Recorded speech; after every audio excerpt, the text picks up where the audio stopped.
Hello guys, welcome back to my channel in English Academy. Guys, please like, share, follow, comment and subscribe the channel. Guys, if you have subscribed the channel, now we come on the topic, the poem A Prayer for My Daughter. Guys, in the last video, we explained half of the poem. So guys, in this video, we will explain rest of the poem. So guys, come on the topic and let's start now. In courtesy, I would have her cheaply learned. Hearts are not bad as gift, but hearts are earned by those that are not entirely beautiful, yet many that have one played the fool.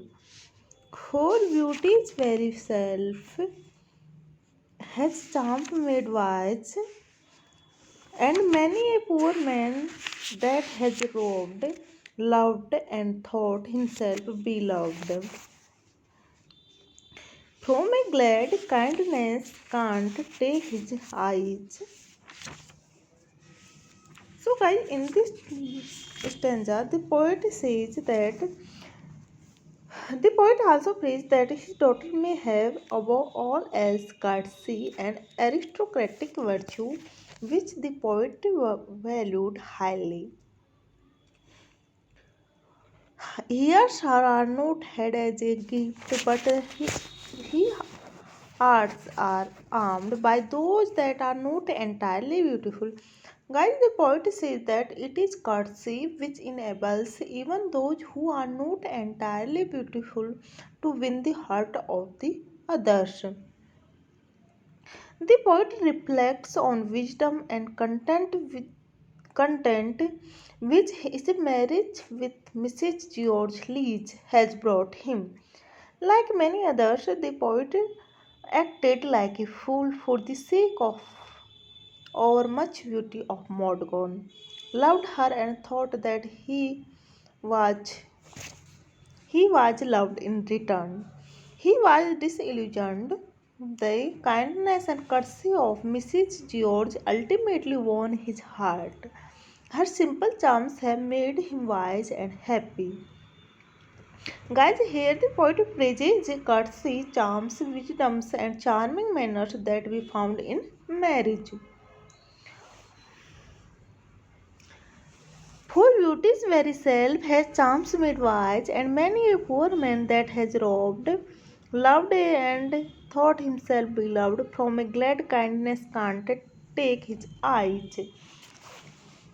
Guys, through in these lines, the poet says that the kindness and courtesy of Mrs. George ultimately won his heart. Her simple charms have made him wise and happy. He praises courtesy, charms, wisdom, and charming manners that we found in marriage. Hearts are not to be bartered as gift, he says, but are worn by those women who are not extremely beautiful, but many persons who are crazy after beauty in their early life gain and charm and wisdom in later life after they are married. Guys, the poet says that the persons who have roamed in wilderness and then are loved by their wives can't take their eyes from glad kindness. Next stanza.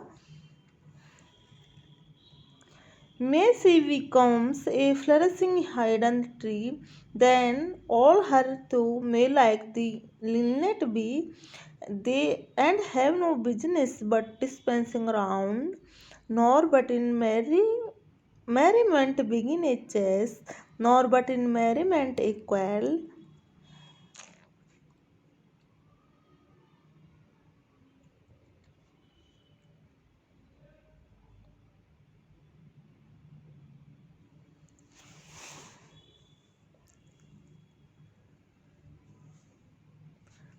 And their merriments of sound, nor but in merriment begin in chess. Guys, in these lines, the poet says that The poet prays that the soul, the inner life of his daughter, should flourish and reach self fulfillment. Sorry guys, next. Sorry guys, come on the stanza. May she becomes a flourishing hidden tree, that all her thoughts may like the linnet be, and have no business but dispensing round their magnificence of sound, nor but in merriments begin a chase, nor but in merriment a quarrel. Oh, may she live like some green laurel, rooted in one dear perpetual place. Guys, in these lines, the poet prays that the soul, the inner life of his daughter, should flourish and reach self-fulfillments like a flourishing tree. Round this inner life should cluster thoughts, happy and innocent like the linnets. Guys, here the linnets are symbols of innocence and cheerfulness.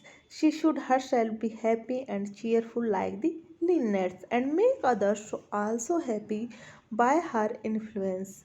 As the linnets do by singing so profusely and merrily, the laurel tree not only symbolizes inner life but also stands for constancy in place and for the life of tradition.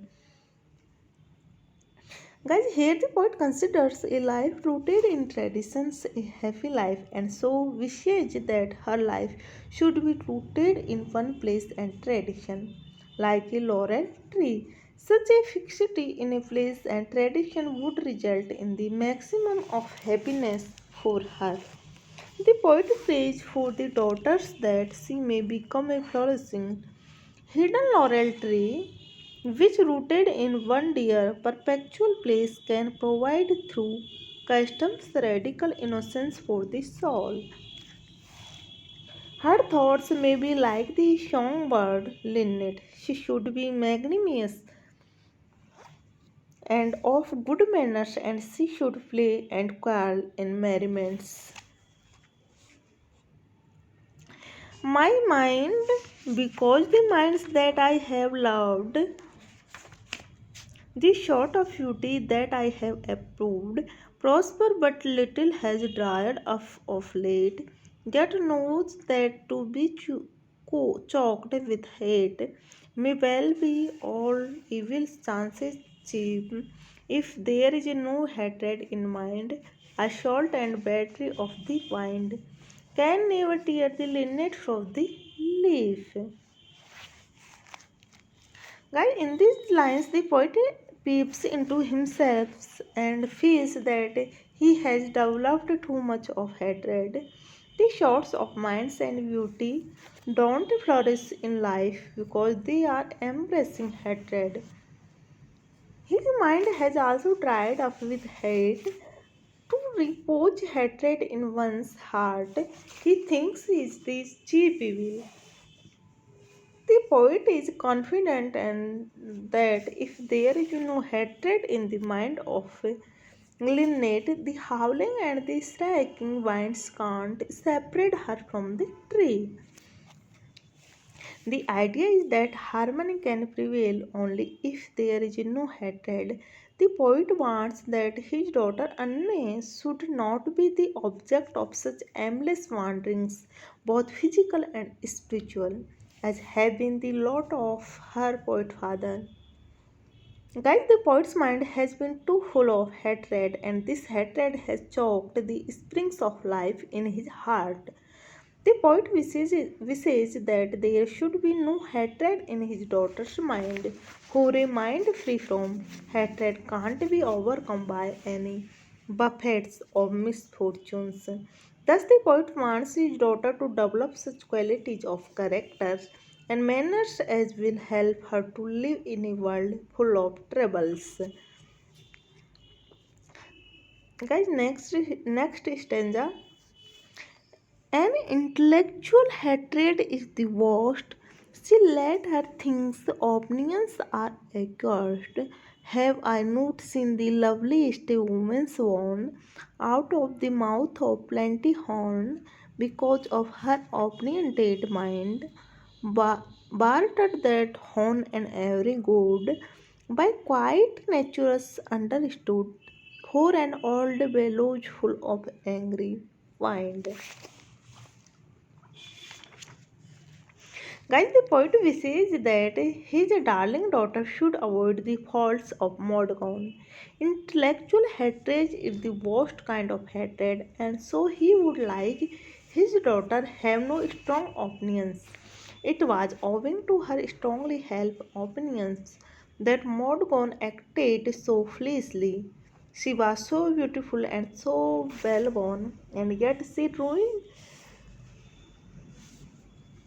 her happiness and her chances of success in life by marrying John Maccabees.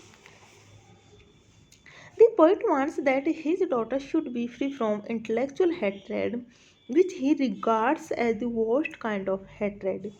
Therefore, he wishes that she should have no strongly held opinions. Opinion makes women opinionated, obstinate, and unreasonable. The opinionated Morgan, the loveliest woman born, acted so obstinately and irrationally in marrying Macbridge and ruined her own happiness and that of the poet. Guys, come on, the next stanza.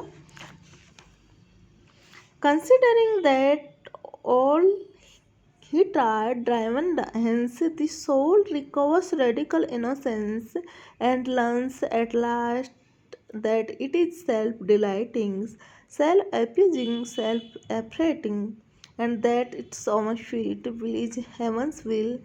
She can, though every faithful scold, and every windly quarter howl, or every bellows burst, he heavy still.